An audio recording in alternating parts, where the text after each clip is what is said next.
Today is International Nurses Day and the start of National Nursing Week. And this year's theme is the power of nurses to transform health. Nurses, of course, are everyday heroes that can be unrecognized, and while caring for their patients and fighting for a better healthcare system as well.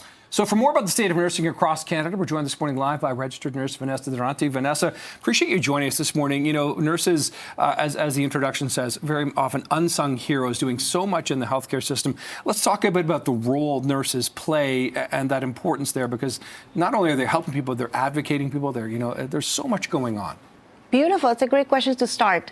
So I believe outside of the nurses being the backbone of the healthcare system, at a much more individual lens to the patient's view, we are usually the advocates. We are the educators. We are the safety nets. We are usually the last person to be with the patient through their entire experience. So we are the glue of the system. Yeah, and Vanessa, we're just reporting on today that a lot of nurses are being recruited by private agencies, and that's kind of creating, a riff in our healthcare system.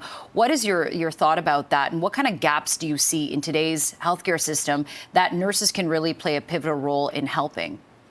Beautiful. So when you think about agency nurses, which you're referring to, it creates a big discrepancy for the continuity of care. So when a nurse stays in a unit day over day, they create relationships with not only the nurses and the team, but with the patients. So when you have agency nurses coming in for a shift and being taken out in another hospital, that relationship is lost. And that creates gaps in the system, the safety nets are broken, and likely just leads to patient issues and concerns, right? And Vanessa, I have to ask, during the pandemic, we talked a lot to Doris Grinspan, for example, from the RNAO, and talked about nurses in particular kind of feeling like they were being run off their feet. We heard about so many nurses leaving the profession because they felt like they were overworked. Has any of that changed or improved over the last several years, or how would you describe the conditions now versus kind of the peak of the pandemic? I think the pandemic exacerbated the realities we've been facing for years. So after the pandemic, we're facing higher shortages, less resources. Nurses are being asked to do the same or more with less. So what that's leading to is nurses missing their breaks, not being able to do the care they want and they're being trained for their patients. So when I think about the differences between the pandemic and now, it's just only made it worse. It's made it even more important for the Canadians to realize how important the nurse's role is in the safetiness of the patient experience.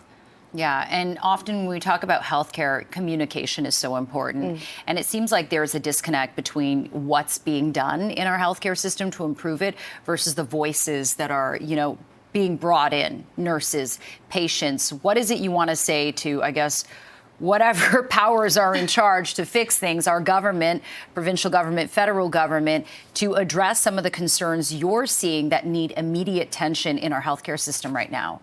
Yeah, if I could talk to every Canadian, I will say your healthcare journey experience is not about the appointments, it's not about the prescriptions, it's about everything in between. It's about having your dignity, being respected, being cared for, and having somebody to listen. And nurses are the pivotal role to do that for patients. So if you could ask for anything, I will say listen to the nurses. They're the ones there providing care every single day. Listen to what they need, what they're saying could be better.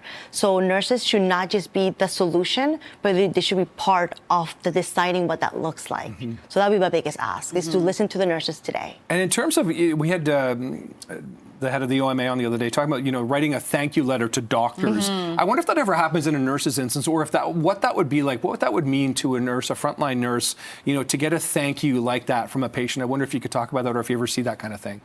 Getting thank yous for patients, we get that all the time. And the funny thing is that actually is very rewarding. It's one of the biggest rewarding things nurses have, is to get thank you from a patient, a loved one, and what impact it made.